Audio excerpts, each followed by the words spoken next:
Amen. I love this scripture because it talks about a woman who wasn't even a Christian. He randomly finds this lady at a well, and he starts telling her all these things that she ever did. Now, can you imagine if you were just at the grocery store and this guy was like, yo, I want some water. And you're just like, okay. And he says, and you know what? Can you bring your husband on over here? And you're like, well, I don't have a husband. He's like, yeah, I know. Actually, it's the guy you're sleeping with every night. Could you bring him? Wouldn't you be like, whoa? Or if you're a guy and they're just like, yeah, it's the girl that you've been just hooking up with. Like, wouldn't you kind of be like, oh, man, what's going on, right? It would be a little truthful maybe, right? So what I love about this story is Jesus comes up to her and he basically tells her all this stuff that's happened in her life. And because that he did this, she now believed who he was. She said, sir, I perceive that you are a prophet. Now, one thing I want to point out is sometimes we get it in our head who we have to listen to and who we not just need to listen to, but who we're going to take instruction from or who we're going to take leadership from. And every time someone says, well, this is the person that I listen to, I think about this story. Okay, you want to pick and choose who you want to listen to. Well, here we have a girl who has 5 husbands who's sleeping with a guy on the side, and now she received the Lord Jesus Christ into her life, and she went and changed her city. But if you were to say, oh, I'm sorry, you're not my pastor, please don't talk to me, would she ever have been able to change her city? Hello. Right? And this is, I know you guys are just staring at me, but I don't even know why. I just think this is such a crazy concept because I talk to so many people who want to pick, this is the one person that speaks into my life, or the 2 people. You know what? I get what you're saying, but the person that mentors me in my life is this person over here. So until they tell me that, I'm not really going to believe what you're saying. But here in this verse, it goes to show that this hooker of a lady can speak and change her city. I don't know what else to call her. You know what I'm saying? But she can literally go out and change her city. But if people would have just looked at the outside and said, actually, I've known Jesus Christ more than you have. Sorry, I don't really want to listen to what you're saying.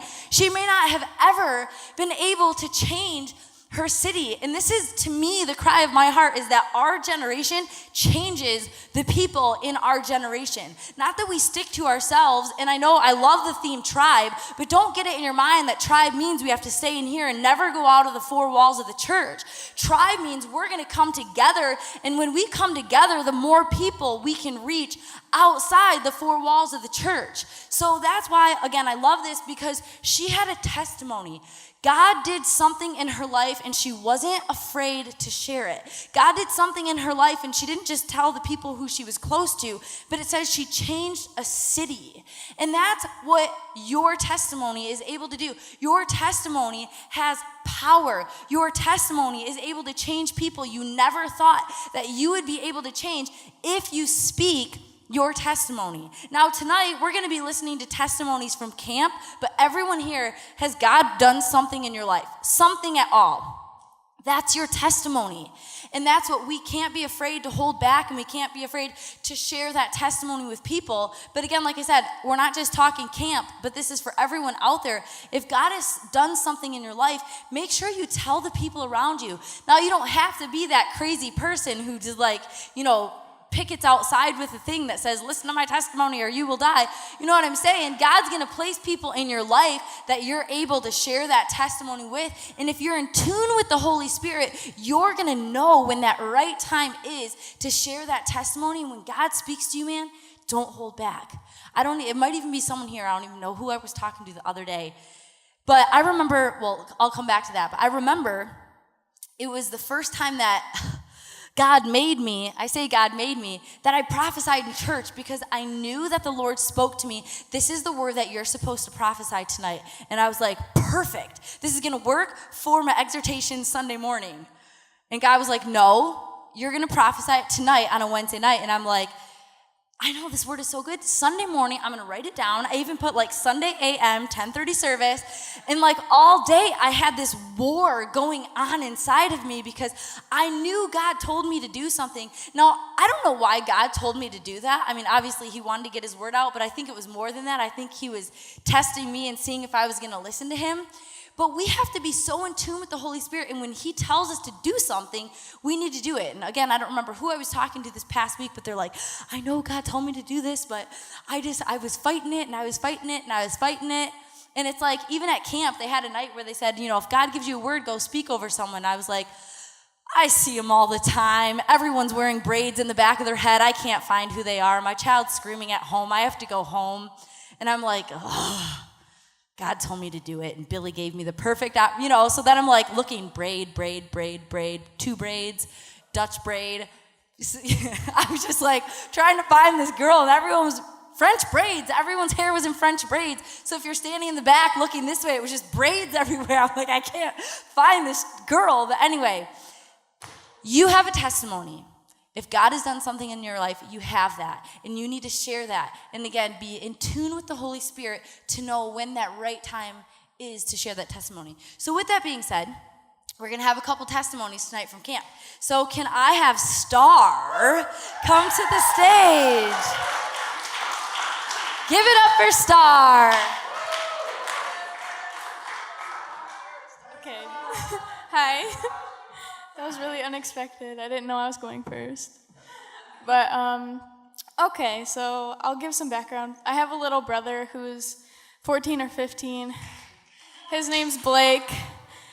He's 14. And our relationship is not very good. I just have a lot of anger and pent-up aggression and, I don't know, just bad vibes with him. And I don't know why, but at camp during the foot washing, I just felt it that I needed to go and wash his feet. I was there as a director, so I was just kind of like directing and watching what was happening.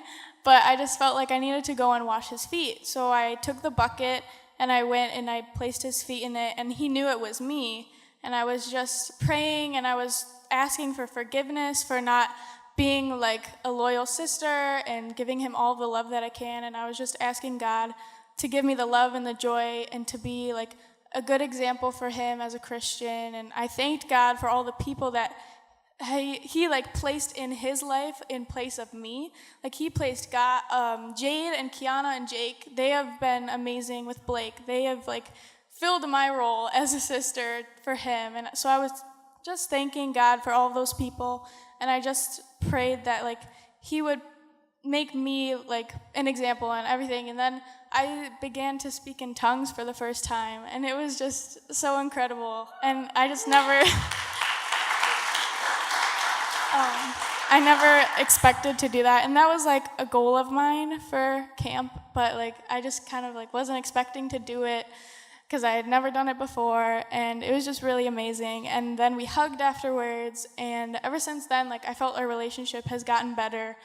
And then there was another night, it was one of the altar calls, he was just leaning over the stage, and he just had his head down, and I just went back to him, and I laid hands on him, and I spoke in tongues some more, and like I just kind of prayed everything again that I did like earlier that day, and we hugged again, and just everything just felt like really renewed. I just felt really fresh, our new relationship. And so that's that story, but I have another one. There was one of the other altar calls when Billy said to pray for like people who wanted to accept Christ into their heart again. I prayed over Izzy Rachel, I believe. She raised her hand, and I just laid hands on her, and she was just crying into my arms. And it just felt, that moment was really special to me because I wasn't even a counselor, and she like just let me pray over her, and I was there for that really special moment for her, and it was just really awesome. Yeah.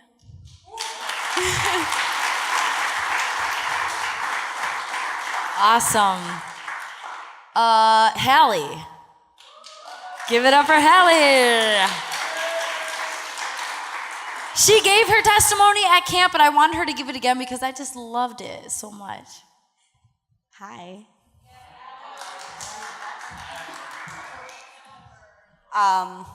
So this was my 4th year at camp, 2nd as a counselor. I went twice as a camper, just twice. The first year I went was because Caleb, y'all know Caleb? Yes, no? Yeah. He invited me and my other friend to this like taco party that was happening at the church. I think it was actually happening here. It was like 2 weeks before camp that year, before prehistoric. I remember just watching the camp video, and I was like, that looks really fun. Like, that looks like something that I would enjoy, maybe. I'm not even sure that we were dating at the time yet, which is pretty funny. And then we did start dating, and then I was like, I kind of really want to go to camp. 1, because it looked fun, and 2, because my boyfriend's going, and we just started dating. I don't want to not talk to him for a week. So I started talking to Billy, because it was pretty late into the sign-up process already. It was like a week before camp. And in talking to him, we soon discovered that somebody anonymously, I still don't know, paid for my entire camp trip.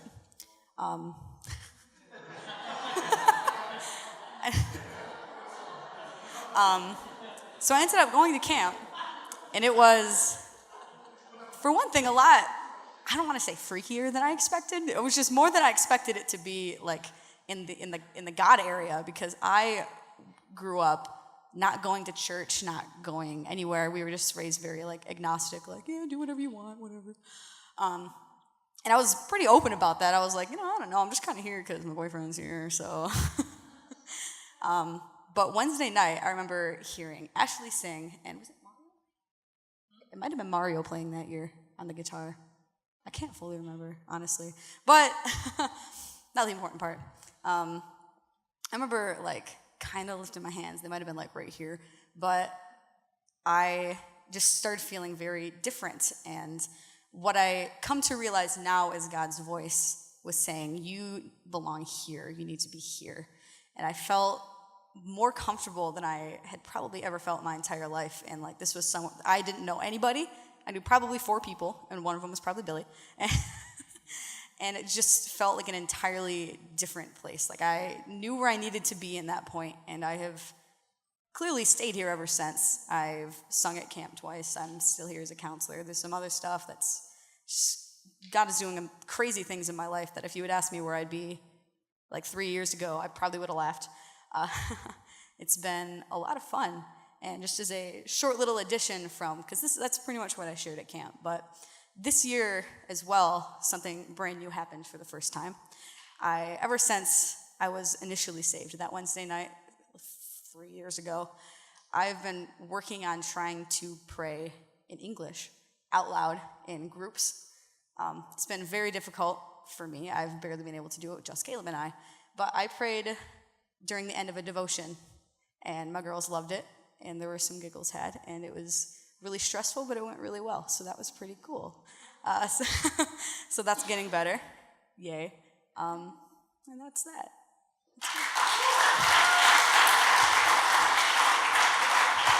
That is awesome. The funny thing is when I was like, I don't even remember the age that I was, maybe like 17 or 18, and I had to take over this hip hop choir group, and like it was like a certain routine that we did, and like they have like, at the time it was like dancing, singing at the same time, and we'd always pray before service, and I took over, and that was like what I was most scared to do, was like join hands in the circle and pray out loud, like no joke, like sing, I could sing in front of anyone, but to pray out loud, I was like, you know what? It's really important for all of us to exercise our faith in praying. So who wants to volunteer tonight? And this is like honest to God truth. Like I was just so scared to pray out loud. Listening to the voice of the Lord and just doing it, man. I tell you what, it's worth it, right?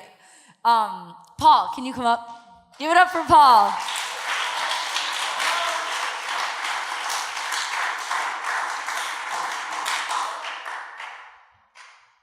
I hope you guys have a lot of time because I'm going to be talking for hours. It's funny that Ashley mentioned like sharing your testimony because a lot of people don't like know me personally because I've always hid myself. And I might get a little bit emotional. I don't really do that, but I feel really compelled to share a little bit about me before I go into what happened to me at camp this year. So middle school, I did that phase, the insecure phase, the depressed phase, like got bullied a lot, and I was like, God is nothing to me. My mom's always been around the church. She's like, you need to go to church, and I'm like, no, I'm good. And I really didn't have any friends, and I joined youth theater because my mom signed me up behind my back because she thought I was dramatic. And I met Joey, and Joey was like my first real friend. I want to cry. And just Joey brought me into the church and was like, hey, like, come on to youth group. And I had been around youth group a little bit because my mom forced me to go. But I thought everybody was weird. And then what? No, so the weird thing was one day he brings me through the doors of Auditorium B, and I think Dan was speaking still. I'm not sure. And out of the corner of my eye, just this guy flies in. He's like, "What's up?" And I'm like, "I've never seen this guy before in my life." And it was Billy, of course. And I was like, I didn't know cool guys like this go to church. Yeah. Like, where'd you get your shirts? And I was always asking, you'd like, buy it from the Salvation Army. I'm like, that's awesome. Like, I want to be him. And ever since then, I bought Salvation Army shirts. So, I grew up, and Billy was like, you need to come to camp. And Joey was like, you need to come to camp. And I'm like, I guess I'll try it out. Like, I guess. And so I went to camp, and it was weird. It was crazy, because the theme this year was tribe, and it threw me back to when I first joined. It's because I had nothing. I had no friends. I had no place where I belonged. And it was like a flashback to Diamond in the Rough. And I felt like I belonged. And it was crazy for me. And I grew up through high school kind of in the church. My family, I've had a lot of struggle within my family with addiction. And it tears you apart. And it really wears on you. But the fact that I had a place to go to every Wednesday, and I had a place to go to every Sunday, and I had people to just put myself around is like absolutely amazing. And Billy would call me up and be like, hey, like in my darkest times, and then you'd be like, hey, what's going on? And you just feel like you have nobody to talk to. But then you realize that you're a part of something, and God put me in this place for a reason. And I hid behind my emotions for a really long time, and I hide myself a lot because I feel like I want to make people happy, but I don't want my story to be a burden to them. And this year at camp was like the end of that. Like, I want to share with people who I am. I want to let people know my story, because there's so many kids that struggle. And there's one kid who there's one kid that like God keeps putting in front of me because he struggled through a lot of the same things that I have. And I just hugged him at camp, and I just hugged him, and I hugged him, and I hugged him, and I see a lot of him in me, and I'm like thinking, and God's just like putting in my mind, like, don't leave this place. Don't ever go away from where you were put, because there's kids out there that look up to me. And I never realized that. I said that at the camp meeting. Like, I went away to school for the year in Grand Rapids, and it felt so far away. And I came back, and these kids have been like, where have you been? Well, like, what have you been doing? Like, I see your photography. Like, it's so cool. And it's like, I didn't know they paid attention to me. I didn't know that they thought that of me.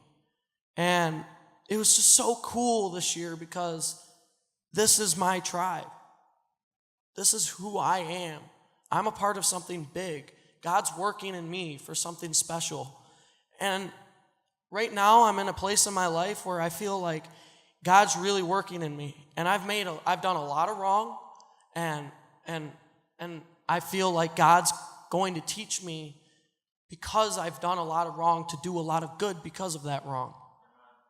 And that's so powerful. And it's so humbling. And I went, this is the last thing, I swear. I want to keep talking, but I know I can't.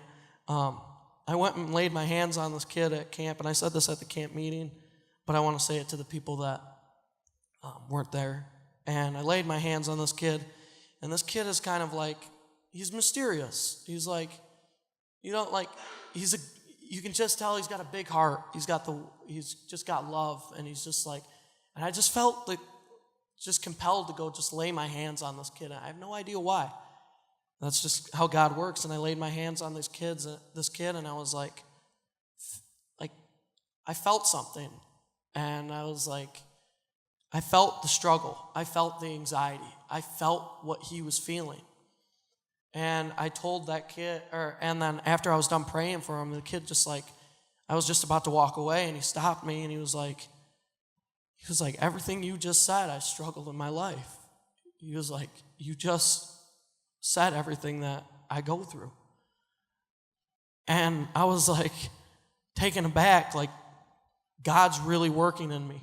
God's got something special for me. God is pushing me to this youth generation to lift them up because there's so much potential. Billy saw something in me. I see something in these kids, and I'm sure you guys see a lot in these kids. And it's now that we bring these kids into our tribe and we show them what really a tribe is, because he's doing something crazy, and he's doing something crazy in me, and I know he's doing something crazy in these kids, and it's crazy good. It's not crazy bad. And so yeah, I felt compelled to just like, I had no idea what I was coming up here to say, but I knew I had something to say. And I was sitting there, and I was like, maybe I should share a little bit about myself so that I can be relatable. That's what I love about Billy, is he shares stuff about himself that makes him so relatable. And so I wanted to be a little bit relatable to you guys, to let you guys know like why I feel that this year was just so moving and why I feel so a part of the tribe. And I'm excited for what God's doing. So yeah. Karla. Give it up for Karla.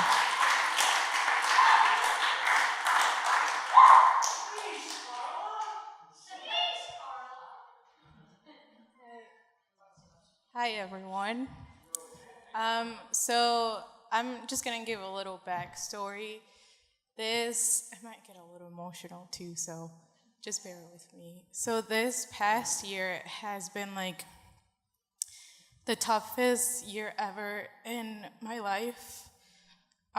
Billy knows what I'm talking about, and some of the other pastors know.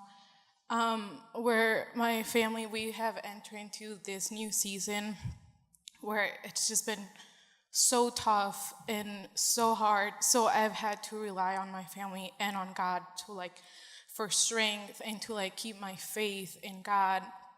So, but that was back in November. And so leading up to now, it's just been the hardest year of my life. And so when I got the little letter for camp, I was like, I don't know if I should go. I was like, I'm pretty broken right now. I was like, I am so broken right now. I don't know if I can be a leader for these kids. I don't know if they deserve this, that I'm just so broken right now. I don't know if I can give life to them. And I was just a little hesitant because it would be the first time that I was going to leave my family for a week since this whole process has happened, and I wouldn't have them with me. And I was getting anxious, and I was like, what if something happens and I'm not here to protect them? Because I've had to step up within my family this past year. So I was like, what if something happens and I'm not here? Or what if something happens to me and they don't know about it because we're in the middle of the woods? So how are they going to find out? But, and then I just talked with my mom, and she was like, you have to go, you have to do this. And this was actually my 10th year going.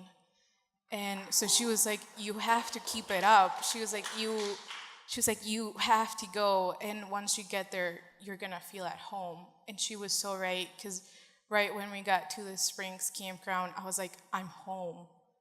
And all the anxiety that I was feeling about leaving my mom and my brother behind, it was gone. And then I saw all the counselors and the staff, and I was like, okay, this is my family for this week, so if I need something, then I'll just come and talk to them.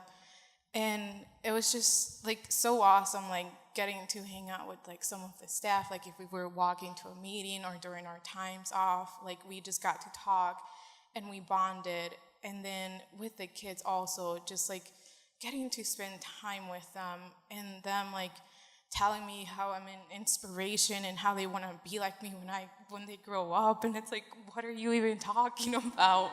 It's like, I don't deserve this. And then on Thursday night when they were praying over us, it like I had to get on my knees because it was such an overwhelmed feeling, like everything that was just happening. And like all of the girls were praying for us. And then I just heard God saying, this is where you belong. And this is why you're still here. Because I had like really dark nights where, and I've actually never shared this with like people, where like I wanted to end my life.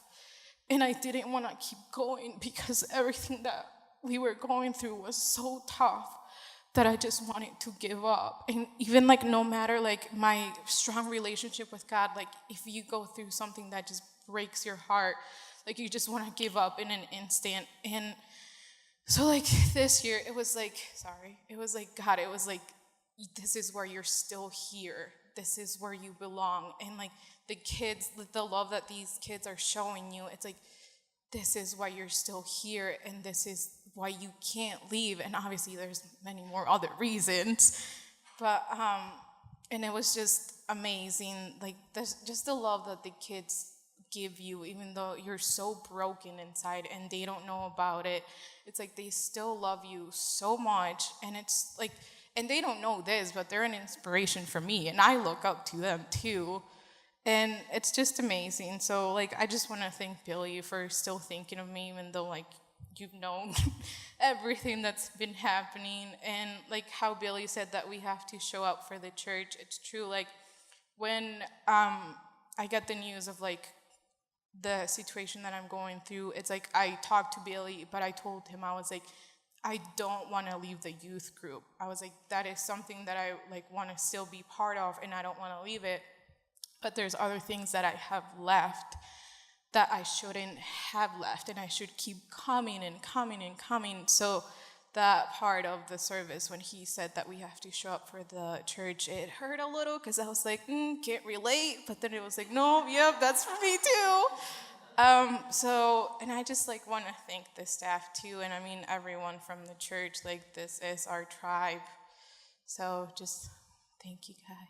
I love you guys.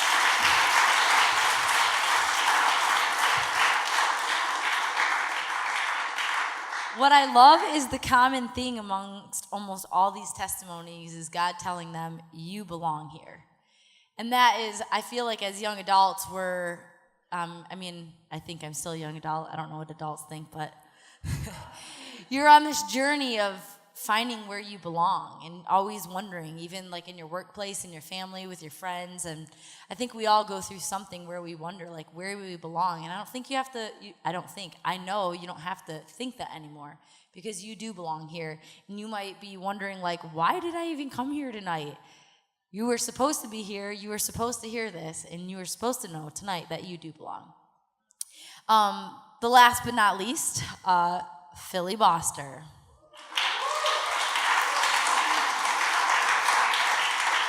He may or may not be really tired from a long week. I'm not tired anymore. It takes a little bit more than that to get this old man down, you know what I'm saying? Nah, I'm rested up. I don't know that I've totally processed everything. I need a couple just like quiet hours to just like not think of anything else for it to totally make sense in my mind. But it's just because I'm old and my brain is slow. But I just wondered if maybe for a second you could think of someone in this room that you know something kind of hyper-personal about. You know, like some of you guys are dating and you know like the secrets of the person sitting next to you, or like you have a best friend here and you know that there are things that they've shared with you that they haven't shared with other people. And so there's something very intimate about your relationship that other people, even in the same room, don't necessarily share. And while you're thinking of that, I just want to maybe like highlight something that's very special about what God is doing at Mount Zion. And even, like Ashley has been around all of you guys and she's only like 24, but for a while, and she knows your brothers and your sisters and your aunts and your uncles and your grandma and your grandpa, and like some of you got, well, like two of us have kids, but like it's kind of this interesting thing that as a pastor, she has a relationship with lots of you guys that she has a very special bond with you. And then as a pastor myself, I don't even remember when I started coming. It was like 2001 or something. And since then, like, you guys have gotten old. and so I've seen you through like your awkward phases and your weird, I think I'm cool when I wear this phases, and like when you used to use Facebook, like I knew you then too. But I also know your parents, and I know those other people too. And for some of you, like, I've been to the hospital with you, or I've been to your open house, or I've seen your relatives like in jail, or I've been there for you when you were brokenhearted, and I've been there when he left you, or when she cheated on you, or whatever. And when I think about camp and I think about tribe, I think that it's important to slow down and understand that like there's like 150 some kids that we see at the church that are exactly where you were. I mean, they really were. And when you think about like the very close and intimate connection you have with someone here in the room, like there's a kid in the youth group who is hurt and who's not going to tell many people that life at home is rough.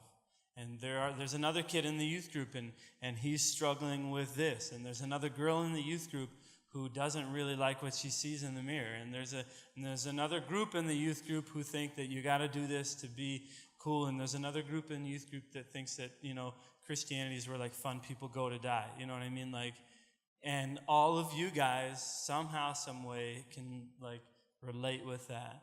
And so when I think about like my testimony for camp, it is just that, the Lord is so beautiful and so wonderful, but I think about the resource that he has put in this room. Like, the people of the church are the greatest resource that we have. I'm not trying to minimize anything of the Lord by any means, but I'm saying just in a practical sense, the stories that you have and the stories that you share matter. Like, everything that we do matters because you all have this story, right? And everything that you have done in the youth ministry or in the last week matters because each kid that you spent time with or that just watched you has a story. Like, they have a unique and personal and significant story, whether they relate completely to you, or they look like you, or they sound like you, or they're as affluent as your family or not. Like, they watch you and they absorb from you what you offer to them because you have made like their story important to you. And so my testimony of camp is watching campers minister to campers, because at this point our staff is like a mini camper like group to me, because you guys aren't so far removed from them. But I was really blessed at camp just to see how it seems like more than ever in the youth group and even in our young adult group is that you guys are beginning to embrace what makes you distinctly Christian rather than trying to be still like the world. And lots of Christians, there's like all these Christian knockoffs of things that go on in the world. There's like, we don't have YouTube, there's like a GodTube, and there's all these like knockoffs, you know what I'm saying? And it's funny to me that just as people and as Christians that we feel like, let's replicate what the world does and show them that there's a godly thing in it. And in the end, like, what makes us unique is the fact that we're different. What makes you unique is the fact that you're filled with the Holy Spirit. And what makes you unique even from some other Christians is that you believe that God can give you a language that you pray to him, or that, like Ashley was saying, I almost called you Jessica, or like Ashley was saying that, she prophesied. God gave her a specific word for the church. Like, what makes us unique is the fact that God is doing something different in us. And so one of the greatest things that encouraged me at camp was the fact that I heard so many kids praying in tongues, because it's so hard for so many people to do that. Not because they don't want to sometimes, but because it's so different and so strange to so many people. But when they're doing that, or like Star's testimony, like that's a very, like, you can't make something like that happen. It just is really cool to see that in a world that is so ridiculous, and in a world where if you say you're different, people think that you're saying you're better than them. Like, I go to church, I'm a Christian. Like, oh, okay, so does that make you better than me? Like in a world that's how people want to make you feel when you say that there's a right and a wrong, is that you're a bad person. It's a great blessing to me to see people who will embrace what God says is important to him, even if other people would say that they're judgmental, or other people would say that, oh, you're just so off. And so I'm just really blessed by that. And I'll finish by saying that, when we did our camp training, I mentioned that, it's nice that camp is a week long, but the truth is camp is all year. Because the point of camp is to start or to develop relationships that we can take advantage of throughout the year. I mean, so I pretty much made Paul come to camp that year.